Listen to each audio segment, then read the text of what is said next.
वो कहते हैं ना कि गुनहगार कितना भी शातिर क्यों ना हो, लेकिन वो कोई ना कोई सुराग तो ज़रूर छोड़ जाता है। तो आज की कहानी एक ऐसे ही सॉफ्टवेयर इंजीनियर की है।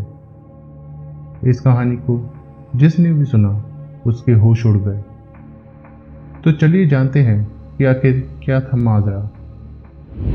तो वो तारीख थी 23 अक्टूबर 2018 की। समय था रात के करीब 11:30 बजे का, जब दो पुलिस वाले भेस बदलकर बेंगलोर में स्थित ओरेकल कंपनी के कस्टमर केयर के ऑफिस में किसी प्रवीण भटेले नाम के शख्स से मिलने पहुंचते हैं। तभी उन दोनों में से एक आदमी प्रवीण से हाथ मिलाता है, जिससे उस आदमी को यह पता चल जाता है कि प्रवीण के सीधे हाथ की रिंग वाली उंगली टूटी हुई है। फिर वो प्रवीण को तरुण नाम से बुलाता है, जिसे सुनकर प्रवीण को एक झटका सा लगता है और वो हैरान रह जाता है। और फिर पुलिस उसे उठाकर अपने साथ अहमदाबाद ले जाती है। पर अब सवाल यह उठता है कि आखिर क्यों पुलिस वाले भेस बदलकर ओरेकल कंपनी में आए थे। उन्होंने क्यों प्रवीण को तरुण नाम से बुलाया। आखिर ऐसा कौन सा राज छुपा था इस तरुण नाम के पीछे।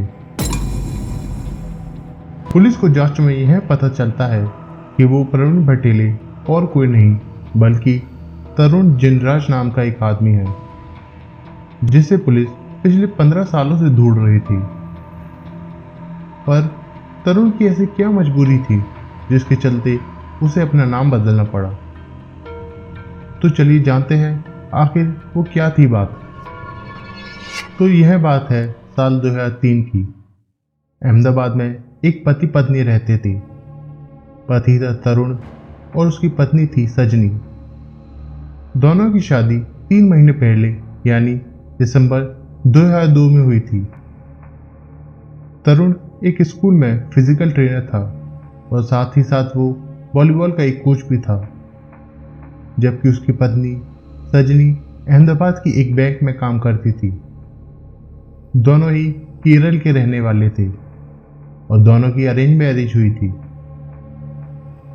शादी के बाद दोनों पति पत्नी अहमदाबाद के एक अपार्टमेंट में रहने लगे थे। अक्सर तरुण को स्कूल के बच्चों के साथ खेल प्रतियोगिता के चलते शहर से बाहर जाना पड़ता था, इसलिए सजनी भी अपने मायके चली जाती थी, जिससे उसे अकेला महसूस नहीं होता था। सजनी का परिवार भी अहमदाबाद में रहता था। फिर आता है 14 फरवरी 2003 का वो वैलेंटाइन का दिन। उस दिन तरुण ने अपनी पत्नी के लिए कुछ ऐसा सरप्राइज प्लान किया था जिससे उन दोनों की जिंदगी में एक बहुत बड़ा बदलाव आने वाला था। दोपहर के करीब 4 से 4:30 बजे के आसपास का समय होता है। तब सजनी अपनी बड़ी बहन से कुछ देर बात कर रही होती है, लेकिन इस बातचीत के करीब 2 घंटे के बाद अचानक तरुण सजनी के घर वालों को फ़ोन करता है और उनसे कहता है कि सजनी की हालत बहुत ख़राब हो गई है और वो अभी हॉस्पिटल में है।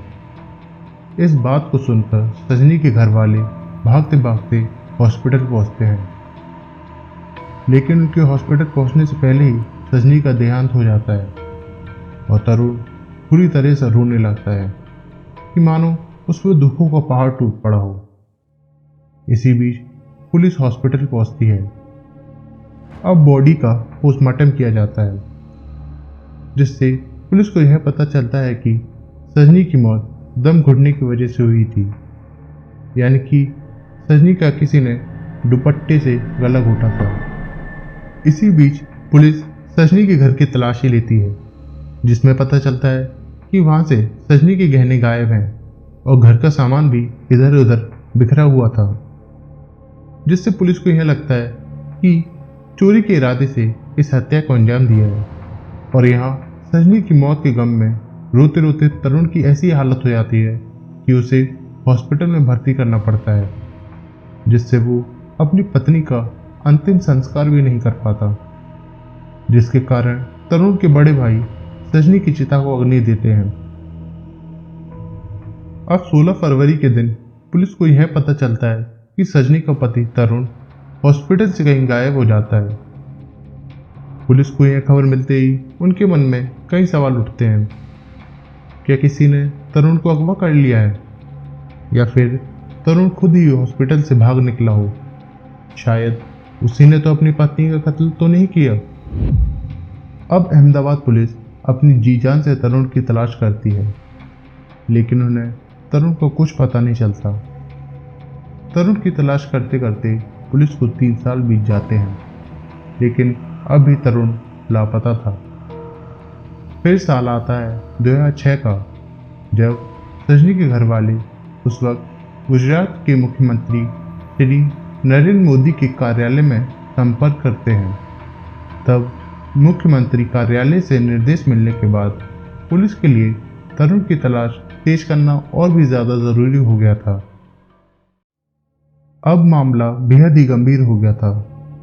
तरुण की तलाश के लिए पुलिस ने बहुत सारी स्ट्रेटेजीज बनाई, बहुत सारी टीमें तैयार करी, और यहाँ तक कि तरुण को ढूंढने पर 1 लाख का इनाम भी रखा गया, लेकिन पुलिस को कोई कामयाबी नहीं मिली। इसी बीच पुलिस को अपनी जांच में यह भी पता चलता है कि तरुण शादी के बाद से ही सजनी को परेशान करता था। साथ ही साथ पुलिस को यह भी पता चलता है कि शादी से पहले तरुण की एक गर्लफ्रेंड भी थी, जिसके साथ तरुण के काफ़ी गहरे संबंध थे, और तरुण अपनी गर्लफ्रेंड के साथ शादी भी करना चाहता था। जब पुलिस ने उस लड़की से पूछताछ करी तो उसने पुलिस को यह बताया कि 16 फरवरी को उसके पास तरुण का एक कॉल आया था, और तरुण उस लड़की से शादी करने को पूछता है। पर उस लड़की को यह पता चल गया था कि तरुण की बीवी का कत्ल हो गया है, इसलिए कहीं ना कहीं उस लड़की को यह शक जाता है कि तरुण ने ही अपनी बीवी का कत्ल किया होगा। इसलिए वह तरुण के साथ शादी करने को मना कर देती है। पुलिस को अब यह लगने लगा था कि सजनी का कत्ल हो न हो उसके ही पति यानी कि तरुण ने किया था। तरुण अभी तक पुलिस की गिरफ्त से बाहर था। समय बीतता जा रहा था, लेकिन तरुण का कोई सुराग नहीं मिल रहा था। पुलिस ने चारों तरफ अपनी खोजबीन तेज कर दी, लेकिन अभी तक पुलिस को सफलता नहीं मिली थी। धीरे धीरे साल 2016 आ जाता है। इसी बीच यह केस अब एक नए पुलिस ऑफिसर के पास चला जाता है, और उन्होंने इस केस को अपने ढंग से हैंडल किया। इसी बीच पुलिस ने एक बार फिर से तरुण की गर्लफ्रेंड से पूछताछ की, जिसके जरिए पुलिस को यह पता चला कि 2016 में ही उस लड़की के कुछ जानने वालों ने तरुण की शक्ल से मिलते जुलते किसी आदमी को दिल्ली के एक मॉल में देखा था। अब पुलिस की एक टीम दिल्ली पहुंचती है और दिल्ली के बहुत सारे मॉल्स में तरुण को ढूंढती है। पुलिस को यह भी पता चलता है कि इसी दौरान तरुण की मां को भी दिल्ली में देखा गया है। पुलिस अपनी पड़ताल को अब और भी पैनी करती है, मगर उनके हाथ कुछ नहीं लगता। लेकिन इस खबर से पुलिस को यह जरूर मालूम चल जाता है कि तरुण इसी देश में है और अभी जिंदा है। पुलिस को इस बीच अलग अलग सूत्रों से तरुण को अलग अलग जगह पर देखने की खबरें भी मिलती हैं, लेकिन तरुण नहीं मिलता। इसी बीच साल 2018 आ जाता है, यानी कि इस केस को 15 साल बीत जाते हैं, लेकिन अभी तक यह केस सुलझ नहीं पाता है। अब पुलिस अपनी जांच का तरीका बदलती है और तरुण की मां के मोबाइल नंबर पर कड़ी निगरानी रखती है।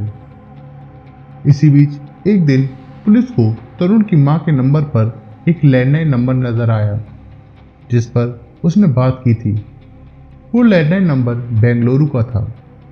पुलिस के लिए यह चौंकाने वाली बात थी कि तरुण की मां को किसी लैंडलाइन नंबर से कॉल आया था, और वो भी बेंगलुरु से।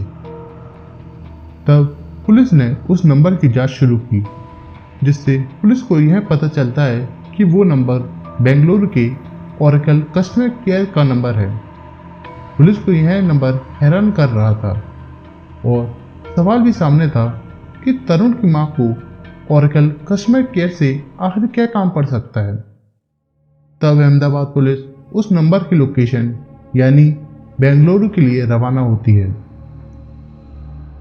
बेंगलुरु पहुंचने के बाद पुलिस की टीम वहां की लोकल पुलिस से कांटेक्ट करती है और पूरा किस्सा बताने के बाद उस नंबर की पड़ताल करने को कहती है।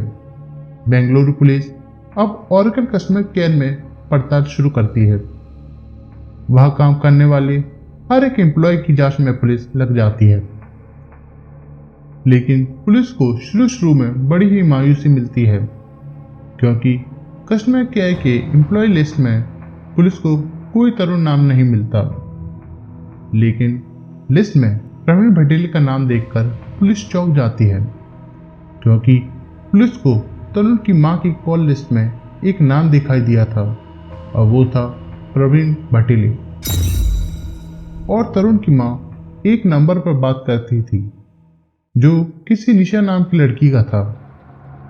अब यहाँ फिर एक सवाल उठता है कि यह निशा कौन है और इस निशा का तरुण और उसकी मां से क्या कोई कनेक्शन था।